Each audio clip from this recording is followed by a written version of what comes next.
The envelope arrived with the morning mail, unremarkable among the stack of business correspondence and formal invitations that accumulated on Dante Russo's desk. Plain white. No return address. His name written in careful, feminine handwriting that he didn't recognize. He almost set it aside, almost delegated it to his assistant, the way he did with most unsolicited correspondence. But something made him pause. Some instinct, honed by years of reading threats in ordinary things, that whispered this was different. He opened it. The letter inside was handwritten. 3 pages of neat script on lined paper torn from a notebook. Student paper, he noted absently. The kind you could buy at any dollar store. He read the first line. Your mother didn't die in an accident. She died with your name on her lips, and the man who betrayed her just told me everything. The world stopped. Dante read the line again.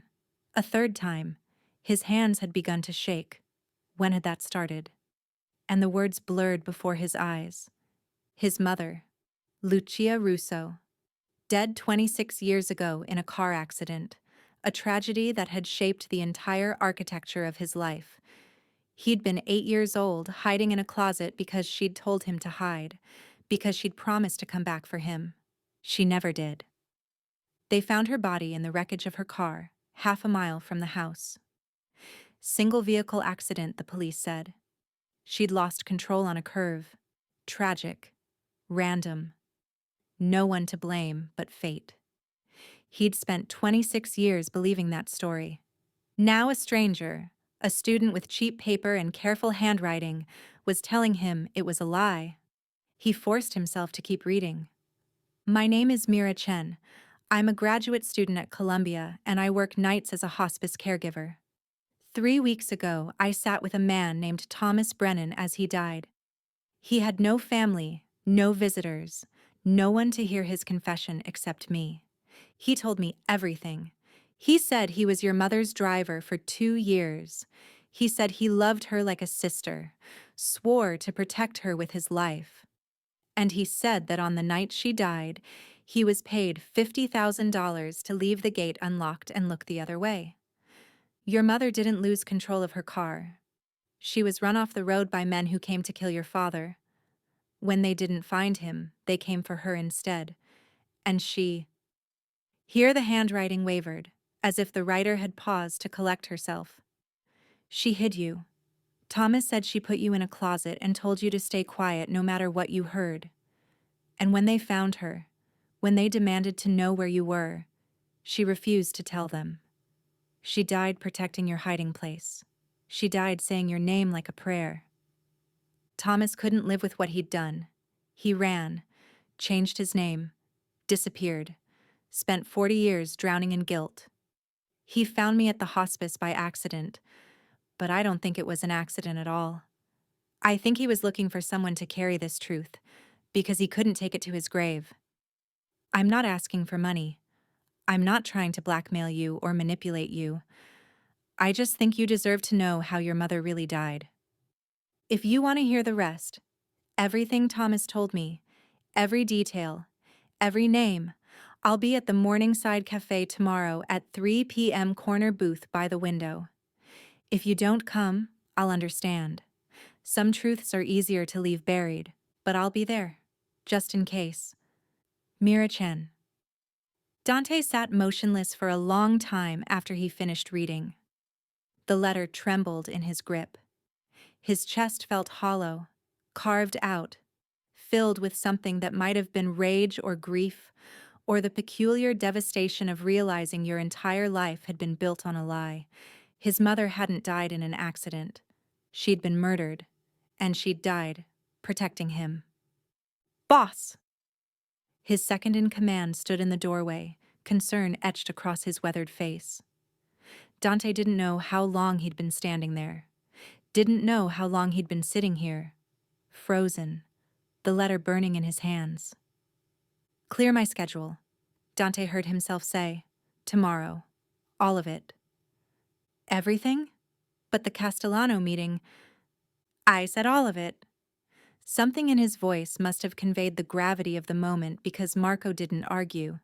He simply nodded and retreated, closing the door softly behind him. Alone again, Dante looked at the letter one more time. Mira Chen, a student, a hospice worker, someone who sat with dying men and listened to their confessions.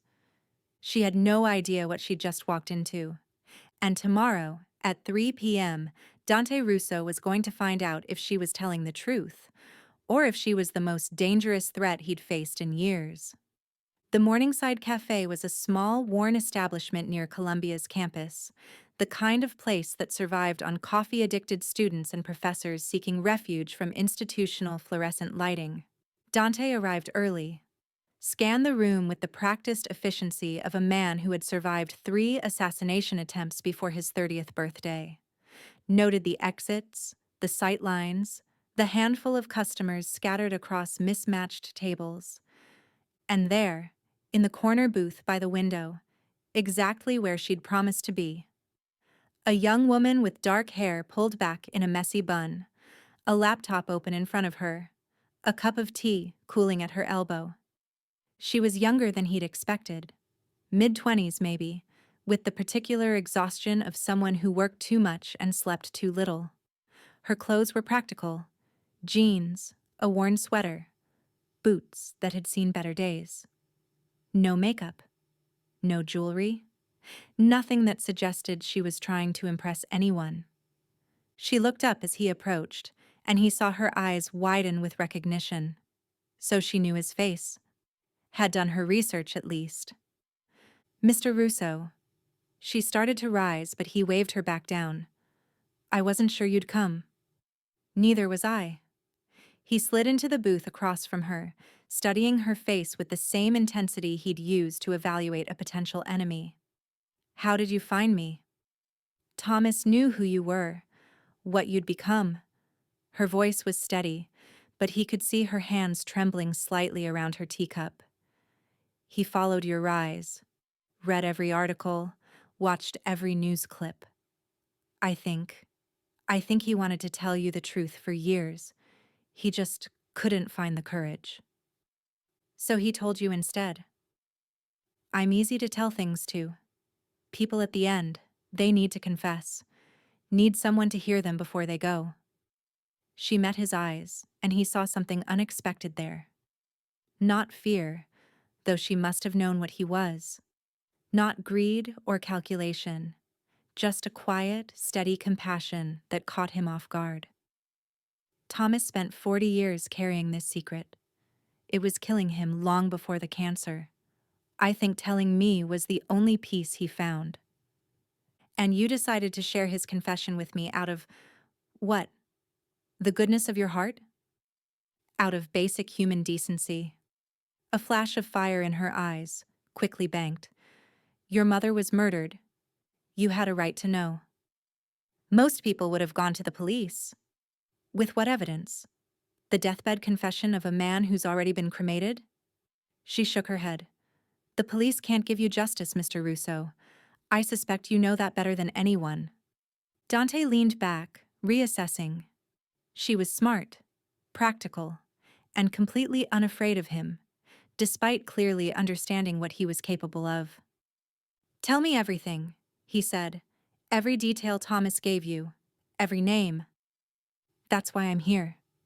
She pulled a notebook from her bag, the same lined paper the letter had been written on, and slid it across the table. I wrote it all down. Everything he told me. The men who paid him. The family that ordered the hit.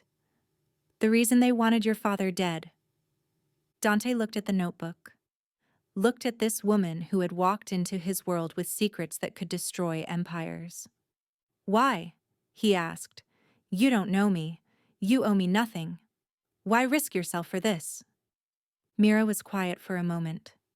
When she spoke, her voice was softer, touched with a grief he recognized. My mother died when I was 12.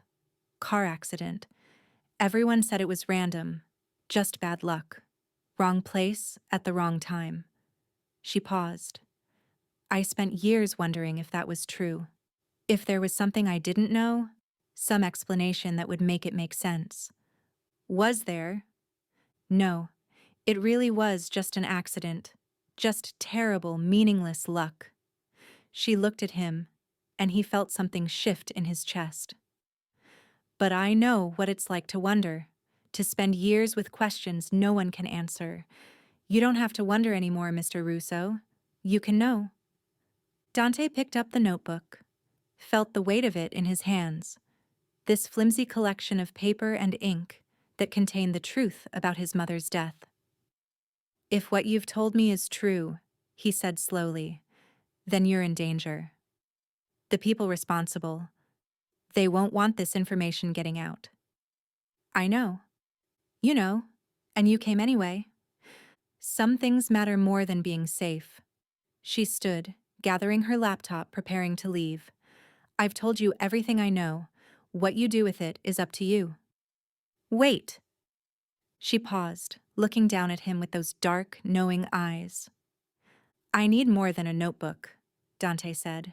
I need to understand how Thomas described that night, what my mother said. Everything. I need... His voice cracked, and he hated himself for it. I need to hear it from someone who was there when he confessed. Mira studied him for a long moment. He wondered what she saw. The crime lord, the grieving son, the man who had just learned his entire history was a lie. There's a hospice in the Bronx, she said finally. I'm working tonight. If you want to talk more, you know where to find me. She walked away before he could respond, leaving him alone with a notebook full of secrets and a heart full of questions. And Dante Russo, who hadn't felt uncertain about anything in 20 years, found himself completely at a loss for what to do next. Except follow her. Except find out everything. Except learn, finally, the truth about the mother who had died with his name on her lips, protecting him with her last breath. The hospice was nothing like Dante expected. He'd braced himself for clinical sterility, white walls, fluorescent lights, the institutional coldness of places where people went to die. Instead, he found warmth, soft lighting, the smell of lavender and something baking in a distant kitchen. And Mira, moving through the hallways like she belonged there, stopping to adjust a pillow here, exchange a quiet word there. Her exhaustion from the cafe replaced by a focused tenderness that transformed her entirely. You came. She didn't seem surprised to see him. Most people don't. I'm not most people? No. A ghost of a smile crossed her face. I suppose you're not. She led him to a small sitting room off the main corridor, away from the patients' rooms, but close enough that she could hear if she was needed. The furniture was worn, but comfortable. A bookshelf lined one wall, filled with paperbacks and photo albums and the accumulated evidence of lives being gently concluded. This is where I talk to the families, she said, settling into a chair. When they need to process, when they need someone to listen. And now you're talking to me. You have questions. I have answers. It seems simpler than pretending otherwise. Dante sat across from her, the notebook from the cafe heavy in his jacket pocket. He'd read it 3 times on the drive over, had memorized names, dates, details, had felt the cold fury building with every page, but facts weren't enough. He needed to understand. Tell me about Thomas, he said. What kind of man was he? Broken. Mira's voice was soft. When he came to us, he weighed barely 100 pounds. Cancer had eaten through most of his organs. He should have been unconscious, sedated, beyond any kind of meaningful communication. She paused. But he fought to stay awake, fought to talk, like there was something he needed to say before he could let go. And you listened. That's what I do. Most of the nurses here, they're wonderful, but they're busy. They don't have time to sit for hours while someone works through 40 years of guilt. Her eyes met his. I make time, because everyone deserves to be heard before they go. Even murderers? Thomas wasn't a murderer. He was a coward. The distinction seemed important to her. There's a difference. He didn't kill your mother. He just stepped aside, let it happen, spent the rest of his life wishing he'd been brave enough to die instead. That's supposed to make me feel better? No. Nothing I say is going to make you feel better. Her honesty was brutal, unsparing. Your mother was murdered, and the man who could have saved her chose money over loyalty. That's a wound that doesn't heal. I'm not trying to heal it. I'm just trying to give you the truth.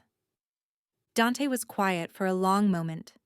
In the distance, he could hear the soft beep of monitors, the murmur of voices, the particular hush of a place where death was a constant presence. The names in your notebook, he said finally. The Castellano family. They're still powerful. Still operating. I know. So, did Thomas tell you what they'd do if they found out someone new? He didn't have to. Mira's voice was steady, but he saw her hands tighten in her lap. I'm not naive, Mr. Russo. I understand the risk I've taken. Then why take it? Because your mother died protecting her son, and she deserves to be remembered for that. Because Thomas spent 40 years in hell and his confession deserves to mean something. She leaned forward, intensity burning in her dark eyes. Because some secrets are too heavy to carry alone, and I refuse to let this one die with the only two people who could tell it. Dante stared at her, this fierce, exhausted, impossibly brave woman who had walked into a war zone armed with nothing but the truth. You're either the bravest person I've ever met, he said, or the most foolish. Probably both. A tired smile flickered across her face. My mother used to say I had more heart than sense. She wasn't wrong. Before Dante could respond, his phone buzzed. A message from Marco. Your grandmother is asking for you. Says it's urgent. Nonna Elena. 91 years old, sharp as a blade, and the only person in the world who could still make Dante feel like a child. I have to go. He rose, but paused at the door. The Castellanos, if they learn you have this information, I'll be careful. Careful isn't enough. He pulled a card from his wallet, plain white, a single phone number. If anything happens, anything at all, call this number. My men will be there in minutes. Mira took the card, her fingers brushing his. The contact sent an unexpected jolt through his system. Why? She asked. You don't know me. I could be lying about everything. You're not. He wasn't sure how he knew, but he did. Something in the way she held herself, the steady compassion in her eyes, the complete absence of calculation or greed. And even if you were, you've given me more truth in one day than I've received in 26 years. That deserves protection. He left before she could respond, carrying her secrets and his own confusion out into the cold night air. Nonna Elena was waiting for him in the library of the family estate, wrapped in a shawl despite the warmth of the fire, her face carved with shadows that seemed deeper than usual. Sit, she commanded. We need to talk. Dante sat, waited, watched his grandmother's weathered hands twist in her lap, a nervous gesture he'd never seen from her before. I know why you've been distracted today, she said finally. I know about the letter. His blood went cold. How? Because I've been waiting for it. Her voice cracked.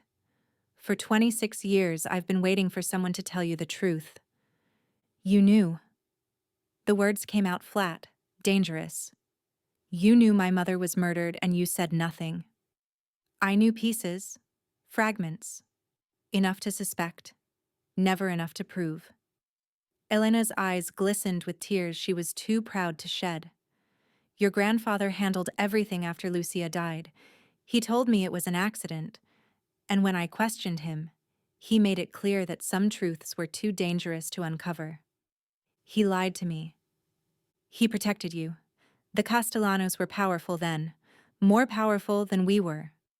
If you'd known the truth, you would have gone after them, and they would have killed you, the way they killed your mother. So you let me believe a lie. Let me spend 26 years grieving an accident that never happened. I let you live. Elena's voice hardened. I let you grow strong. I let you build an empire that could finally stand against the people who destroyed your mother. And now, her hands unclenched, reaching for him. Now you're ready to hear it, all of it. Tell me. So she did. She told him about his mother's final months, how Lucia had suspected a threat, had begged his father to take precautions, had been dismissed as paranoid. She told him about the night of the murder, how Lucia had seen the men coming, had hidden Dante in the closet, had drawn them away from the house before they caught her.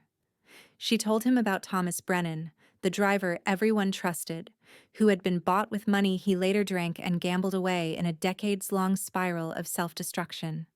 And she told him about the Castellanos, their grudge against the Russo family, their ambition, their willingness to kill a young mother to send a message. I've hated them every day since, Elena finished, her voice raw. But I loved you more than I hated them, so I stayed silent. Let you believe the lie. Prayed that someday, when you were strong enough, the truth would find its way to you. Dante sat in silence, processing. His grandmother, his rock, his anchor, had been carrying this secret for 26 years, had watched him grieve a fiction, had let him build his life on a foundation she knew was cracked. The woman who wrote the letter, he said, Mira Chen. She sat with Thomas while he died, listened to his confession, brought me the truth at considerable risk to herself. Then she's either a fool or an angel. Elena studied his face with those sharp, knowing eyes. Which do you think she is? Dante thought of Mira in the hospice, moving with quiet grace among the dying. Thought of her steady voice, her fierce compassion, the way she'd looked at him without fear. I think, he said slowly, she might be both. Elena nodded, as if he'd confirmed something she already suspected. Then protect her, she said. The Castellanos have eyes everywhere. If they learn what she knows, they won't touch her. Promise me, Dante. His grandmother's hand found his, her grip surprisingly strong. Promise me that girl won't pay for telling you the truth. I promise. And even as he said the words, Dante knew they would cost him everything. Because protecting Mira Chen meant going to war. And this time, he was ready to win. Dante moved Mira into the estate 3 days later. She resisted, of course, argued that she had classes, work, a life that couldn't simply be put on hold because a crime lord decided she needed protection.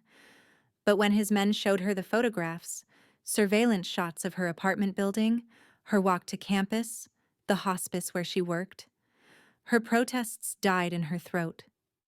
They found me that fast? Her voice was steady, but he saw the fear flickering behind her eyes.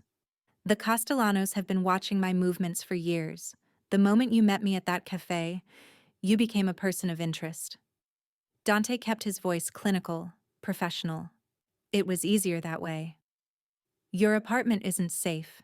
Your campus isn't safe. Until I deal with this threat, the only place you'll be protected is here. And my patients? The people at the hospice who depend on me? I've arranged for temporary coverage. Your supervisor has been told you have a family emergency. He paused. I'm not asking you to abandon your life, Mira.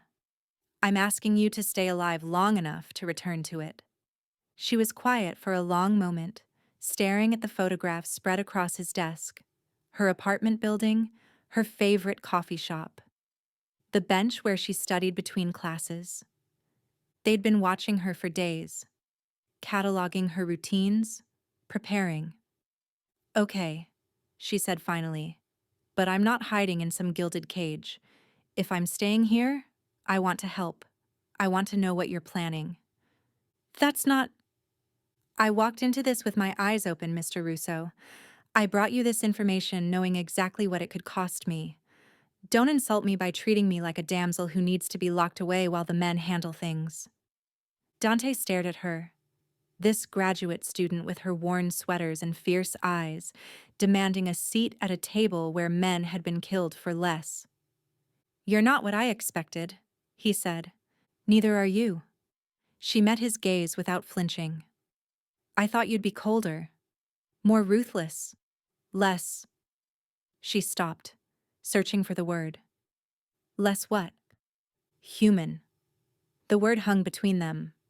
The way Thomas talked about your family, I expected a monster. But you're not, are you? You're just a man who lost his mother and spent his whole life not knowing why. Something cracked in Dante's chest. He turned away, staring at the window, unable to look at the understanding in her eyes. I've done monstrous things, he said quietly. Don't make the mistake of thinking otherwise. I'm sure you have, but I don't think you enjoyed them. Her voice softened. Thomas told me about the men who killed your mother. He said they laughed. Said they made jokes about the woman they'd just murdered while they searched the house for a child to kill. Dante's hands clenched into fists. That's the difference, Mira continued, between monsters and men who do terrible things because they have to. Monsters enjoy it. You don't. You don't know that? I do. I've sat with dying men for 3 years. Killers, saints, everyone in between. I know what guilt looks like. I know what mercy looks like. She moved closer, close enough that he could smell the lavender that clung to her from the hospice. You're not a monster, Dante Russo. You're a man who's been carrying too much for too long, and you deserve to finally set some of it down. He turned to face her.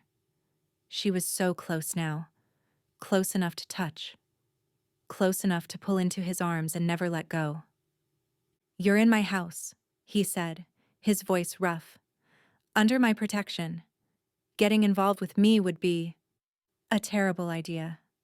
I know. She smiled, small and sad. I'm not trying to seduce you, Mr. Russo. I'm just telling you what I see. Take it or leave it. She stepped back, and he felt the distance like a physical loss. I'll show you to your room, he said, retreating into formality. My grandmother has been asking to meet you. The weeks that followed were unlike anything Dante had experienced. Mira settled into the estate with surprising ease, her presence weaving through the household like a thread of warmth through cold stone. She spent mornings studying in the library, surrounded by books his family had collected over generations. She spent afternoons with Nonna Elena, the two women talking for hours about things Dante wasn't privy to. And she spent evenings with him. It started accidentally.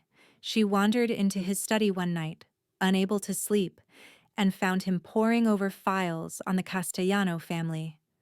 Instead of leaving, she'd sat down across from him and asked questions. Careful, precise questions that cut to the heart of things. This man, she'd said, pointing to a photograph. Vincent Castellano. He was the one who ordered the hit? His father ordered it. Vincent was barely 20 at the time, but he's the head of the family now. Does he know you know? Not yet. I'm being careful, building evidence, making sure that when I move decisively. She'd studied the photograph, a silver-haired man with cold eyes smiling at some charity gala.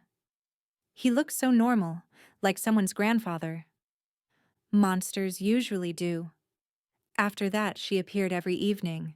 Sometimes they talked about the case. Sometimes they talked about her studies, medieval literature. She was writing her dissertation on the concept of justice in Arthurian legends. Sometimes they simply sat in companionable silence, two people finding unexpected comfort in each other's presence. Elena noticed, of course. Elena noticed everything. That girl looks at you like you're something worth believing in, she told Dante one afternoon. Don't destroy that by being a fool. I'm not being anything. You're being careful, distant, treating her like glass because you're afraid of what happens if you let yourself feel something. Elena's eyes sharpened. Your mother would be ashamed of such cowardice. Nona. Lucia spent her last moments protecting you because she believed you were worth dying for. Don't prove her wrong by refusing to live. She patted his cheek, the gesture both gentle and firm. That girl brought you the truth when everyone else let you believe lies. She deserves more than your professional gratitude. Dante didn't respond. But that night, when Mira appeared in his study, he didn't retreat behind formality. He asked her about her mother, the car accident, the years of wondering. I was 12, she said quietly. Old enough to remember everything, young enough to not understand any of it. She was driving home from my recital. It was raining. A truck ran a red light. I'm sorry. It was a long time ago. But her voice wavered. Sometimes I still expect her to call, to walk through the door, to be there when I need her. That never goes away, Dante said. The expecting. I'm 34 years old and I still turn sometimes, thinking I'll see my mother standing there. Their eyes met. In the firelight, Mira's face was soft, open, her usual guardedness stripped away. Is that why you're doing this? She asked. Going after the Castellanos? Because you still expect her to come back? And this is the closest you can get? I'm doing this because they murdered my mother and let me spend 26 years believing a lie. His voice hardened. And because they'll keep hurting people until someone stops them. And after? When it's over? What then? He didn't have an answer. He'd spent so long planning for war that he'd never considered what peace might look like. I don't know, he admitted. I've never let myself think that far ahead. Maybe you should start. Mira rose, pausing at the door. You've spent 26 years grieving a fiction, Dante. At some point, you have to start building something real. She left him alone with his files and his fire, and the growing certainty that she was right. He'd spent his whole life preparing for revenge. He had no idea how to prepare for hope. The Castellanos made their move a week later. Dante was in a meeting when his phone buzzed with an alert from his security team. A car had been spotted circling the estate. License plates traced back to a shell company with known Castellano ties. They were probing, testing, looking for weaknesses. And the next morning, when Mira opened her laptop to check her email, she found a message with no sender address. Just 4 words. We know what you know. She brought it to Dante immediately, her face pale but her hands steady. They're trying to scare me, she said. It's working, but I'm not running.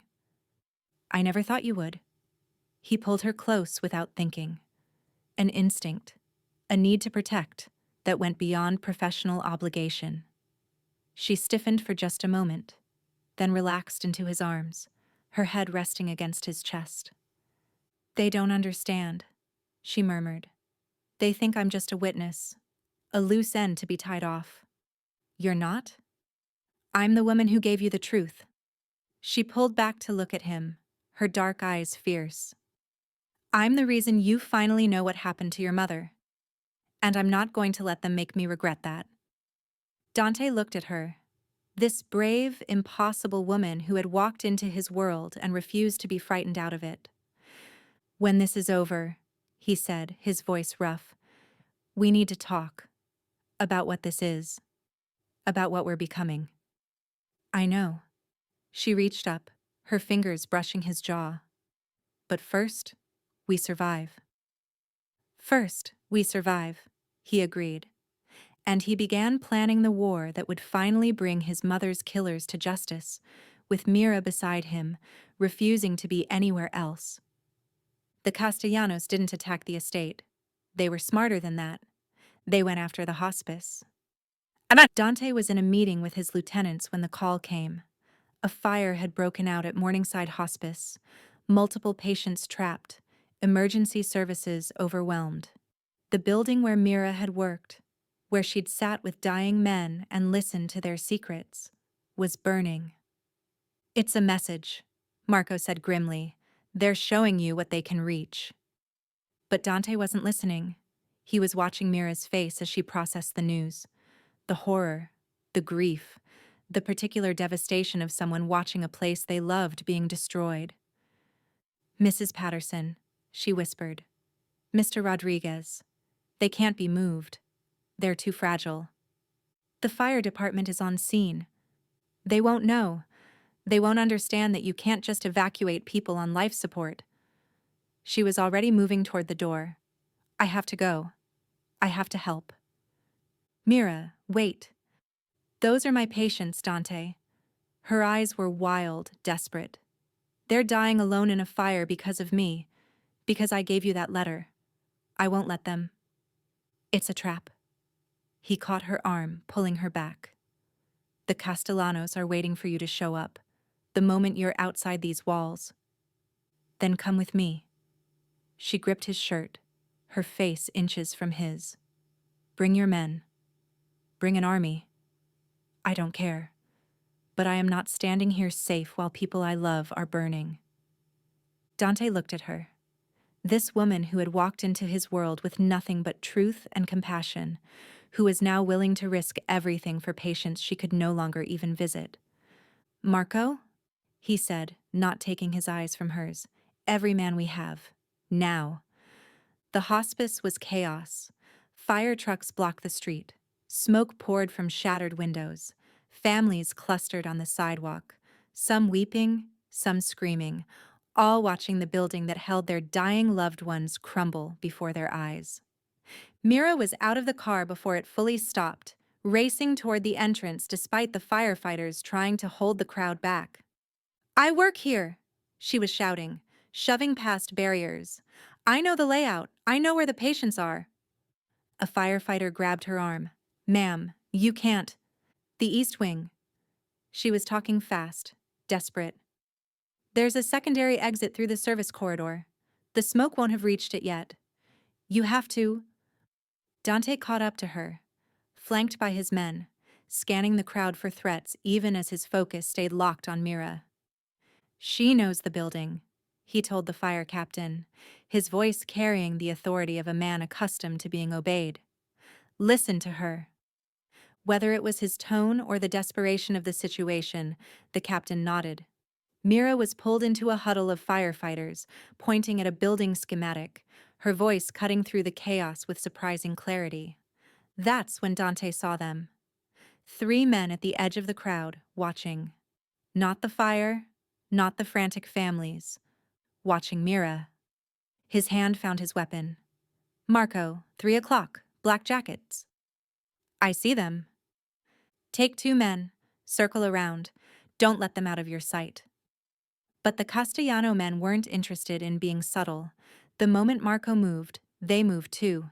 Not away from the crowd, but toward it, toward Mira. Get her out of here, Dante commanded, but it was too late. The first shot came from somewhere in the chaos, a crack that split the air and sent the crowd scattering in panic, screaming, running, bodies everywhere, blocking sightlines, creating confusion. Dante lost Mira in the chaos. For 3 terrible seconds he couldn't see her, couldn't find her dark hair, her worn sweater, her fierce, determined face in the sea of panicking strangers. Then he heard her scream. He found her in the alley beside the hospice, pinned against the brick wall by one of the Castellano men.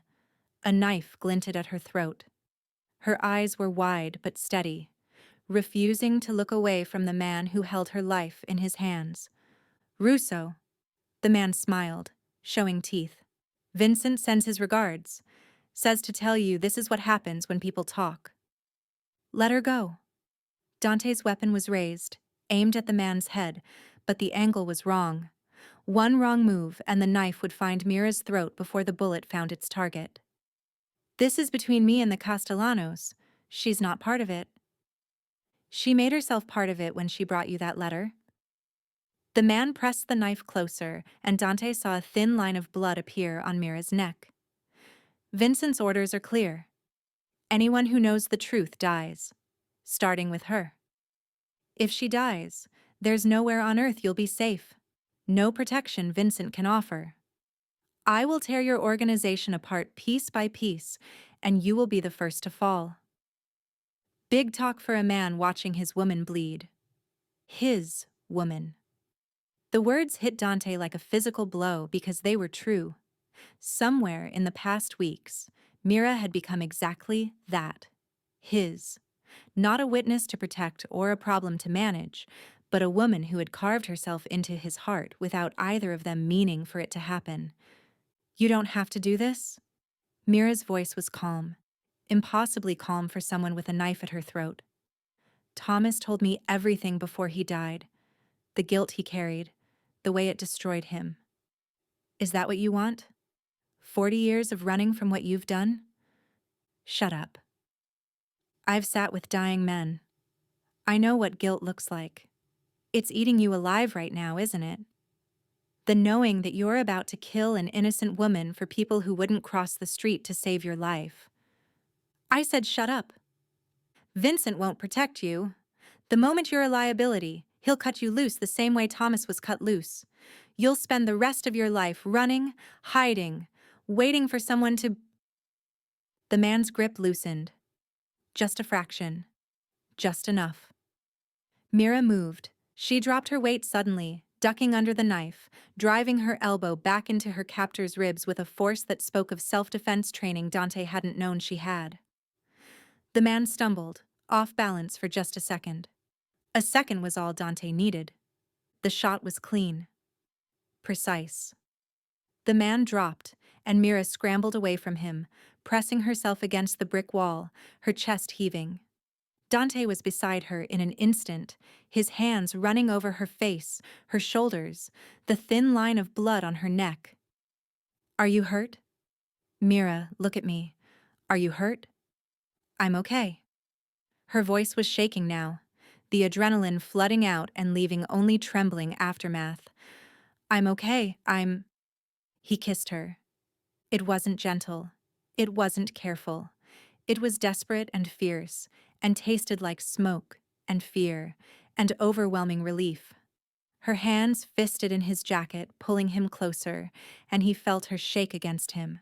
Felt his own body shaking, the terror of almost losing her still screaming through his veins. Don't ever do that again, he managed against her lips. Don't ever. I thought I'd lost you. I had to try. He was going to kill me anyway. I had to. I know. He pulled back just enough to look at her, his hands cradling her face like she was something precious. I know. You're the bravest person I've ever met. And if you ever scare me like that again, You'll what? I don't know. His voice cracked. I don't know what I'll do, because I can't imagine a world without you in it anymore. And that terrifies me more than any enemy ever has. Mira reached up, her blood-stained fingers brushing his cheek. Good, she whispered. Now you know how I feel every time you walk into danger. Sirens wailed in the distance. His men were calling out, securing the perimeter, dealing with the aftermath. But Dante couldn't move, couldn't let go of this woman who had walked into his world and made it impossible to imagine any other. The Castellanos, she said finally. This isn't over. No, but it will be. He pressed his forehead to hers. Tonight. I'm ending this tonight. How? Vincent Castellano is hosting a private dinner at his estate, celebrating his grandson's birthday. Dante's voice hardened. My men have been in position for days. We've turned 3 of his guards, compromised his security system, and documented enough evidence to destroy his organization 10 times over. You've been planning this. Since the day you handed me that notebook. He pulled back to look at her. Your information gave me the final pieces. Thomas's confession names witnesses still alive, bank records still accessible, bodies that can still be found. Vincent's empire is built on secrets, and you helped me uncover every single one. What happens now? Now I go finish what my mother's murder started. He touched her face one last time. And when I come back, We start building something new. Together. Promise me you'll come back. I promise. He kissed her again, softer this time, a seal on the vow. Wait for me. Always, she whispered. And Dante Russo walked into the night, ready to finally avenge the mother who had died protecting him, and to earn the future with the woman who had brought him the truth. Vincent Castellano's empire fell before midnight. Mira learned the details later, in fragments, Dante's men breaching the estate while the family celebrated, the evidence being transmitted to federal authorities even as Vincent was being restrained, the systematic dismantling of an organization that had terrorized families for 3 generations. There was violence, there were casualties.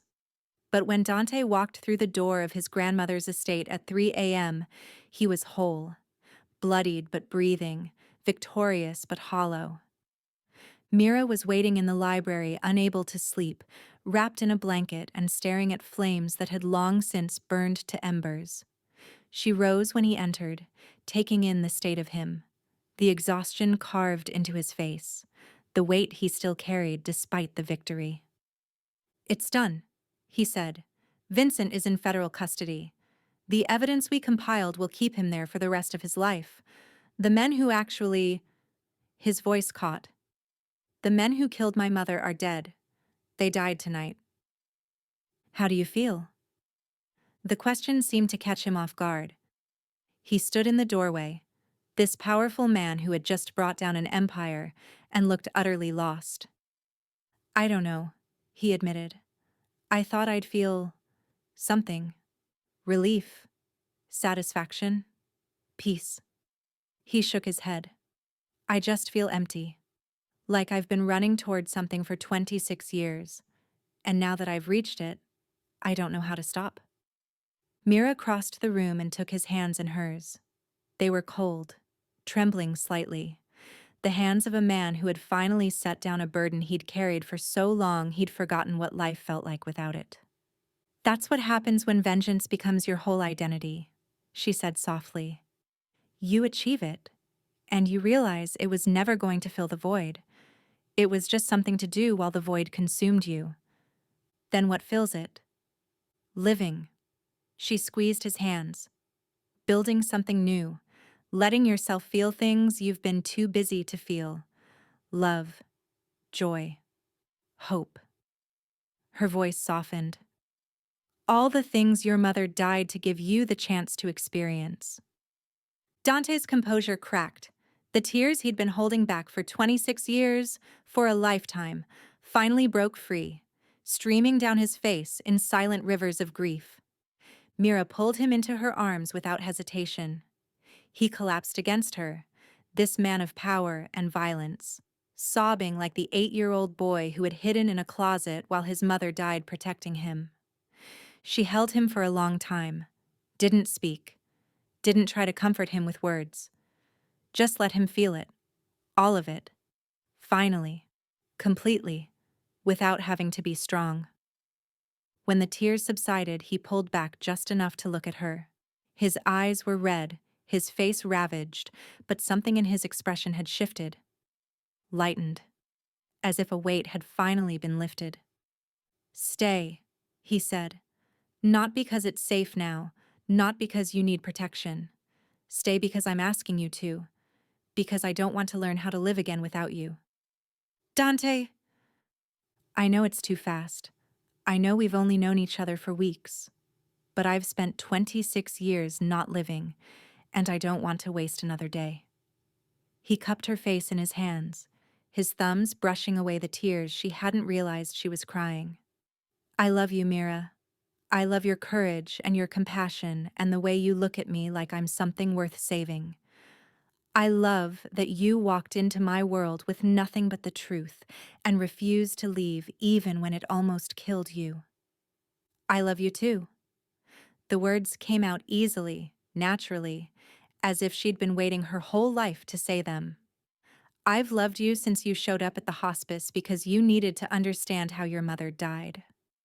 I've loved you since you promised to protect a stranger who brought you devastating news. I've loved you. He kissed her before she could finish. This time, it was slow, tender. The kiss of two people who had finally stopped running and found each other at the end of the road. They stayed up until dawn, talking, sharing stories they'd never told anyone, laying the foundation for something neither of them had expected to find. And when the sun rose over the estate, painting the library in shades of golden rose, Mira fell asleep in Dante's arms, feeling safer than she had since her mother died. 6 months later, Mira finished her dissertation. She defended it in a packed room at Columbia, arguing with passion and precision about the nature of justice in Arthurian legend, how the Knights of the Round Table struggled to balance vengeance and mercy, how the best of them learned that true justice required not just punishment but redemption. Dante sat in the back row, watching with pride as the woman he loved commanded the room. Elena sat beside him, dabbing at her eyes with a handkerchief, already treating Mira like the granddaughter she'd never had. Afterward, they celebrated at the estate. A small gathering of Mira's classmates, Elena's insistence on too much food, and Dante's awkward attempts to make small talk with academics who kept asking what he did for a living. Import-export, he said, deadpan. Very boring. Mira caught his eye across the room and smiled, and Dante felt his heart do something it had forgotten how to do for 26 years. Soar. That night, after the guests had gone and Elena had retired to bed, Dante led Mira to the garden. It was autumn now, the roses fading, the trees blazing with color. The same garden where his mother had walked when she was alive, where he'd played as a child before the world broke apart. "I want to show you something," he said.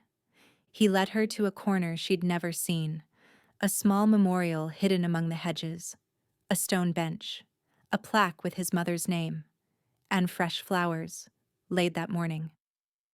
"I come here when I need to talk to her," Dante said quietly, "when I need to remember why I survived." Mira's hand found his. "She'd be proud of you." "I hope so. I spent so many years becoming something hard, something she might not have recognized." He turned to face her. "But you made me soft again. You reminded me that there's more to life than grief and vengeance. And I hope, that's what she would have wanted." "It is." Mira's voice was certain. "Thomas told me, before he died. He said your mother talked about you constantly. Said you were the light of her life. Said she'd do anything to give you a chance at happiness." She squeezed his hand. "She did do anything, Dante. She gave her life. Don't waste that gift by staying hard." Dante reached into his pocket and withdrew a small velvet box. Mira's breath caught. "This was my mother's," he said, opening it to reveal a ring, a simple diamond in an antique setting, elegant and timeless. "My grandmother kept it all these years, waiting for the day I found someone worth giving it to." "Dante, I know we've only had 6 months. I know there are 1,000 reasons to wait." He sank to one knee, and Mira felt tears streaming down her face. "But I've spent 26 years learning that time isn't promised, that the people we love can be taken in an instant. And I don't want to spend another day without knowing that you're mine." "I'm already yours." "Then make it official." He looked up at her. This man who had been broken and rebuilt, his eyes bright with hope. "Marry me, Mira. Be my wife. Let me spend the rest of my life being worthy of the woman who brought me the truth and taught me how to live again." "Yes." The word came out laughing, crying, overflowing with joy. "Yes. 1,000 times? Yes." He slid the ring onto her finger. His mother's ring, passing to the woman who had finished what his mother started. Then he rose and pulled her into his arms, kissing her beneath the autumn trees while the last of the summer flowers released their fragrance into the evening air. "Thank you," he murmured against her lips. "For what?" "For the letter. For the truth. For refusing to let me bury myself in revenge." He pulled back to look at her. For giving me a reason to live instead of just survive. You gave me the same thing. She touched his face, tracing the lines that grief had carved, and love was slowly softening. I spent years sitting with dying people, listening to their regrets. You taught me that it's not enough to just witness life. You have to actually live it. Then let's live it, he said. Together. For however long we have. For however long we have, she agreed. They were married in the spring, in the garden where his mother's memorial stood. Elena cried through the entire ceremony. The hospice staff Mira had worked with filled the first 3 rows, crying almost as hard. And when the officiant asked if anyone objected, a bird landed on the memorial stone and sang, a brief, beautiful trill that made everyone laugh, and Dante whisper, "Thanks, Mom." That night, as they danced beneath strings of lights while their guests celebrated around them, Mira thought about the journey that had brought her here. A dying man's confession, a letter written on cheap notebook paper. A first line that had stopped a mafia boss's breath and started the unraveling of a 26-year-old lie. Your mother didn't die in an accident. She died with your name on her lips. Lucia Russo had died protecting her son. And in doing so, she'd set in motion a chain of events that would eventually bring him healing, love, and a future worth living for. Some letters changed nothing. They were read, filed away, forgotten. And some letters changed everything. Mira's had been the second kind, and standing in her husband's arms, surrounded by people who loved them, she sent a silent thank you to the woman she'd never met. The mother who had given her life so that her son could have this moment. This peace, this love, this beautiful, hard-won, completely unexpected happily ever after. Thank you all for following this story. If you enjoyed it, please write in the comments where you're watching from. And don't forget to like, subscribe, and share this video as your support is essential for me to continue creating content like this.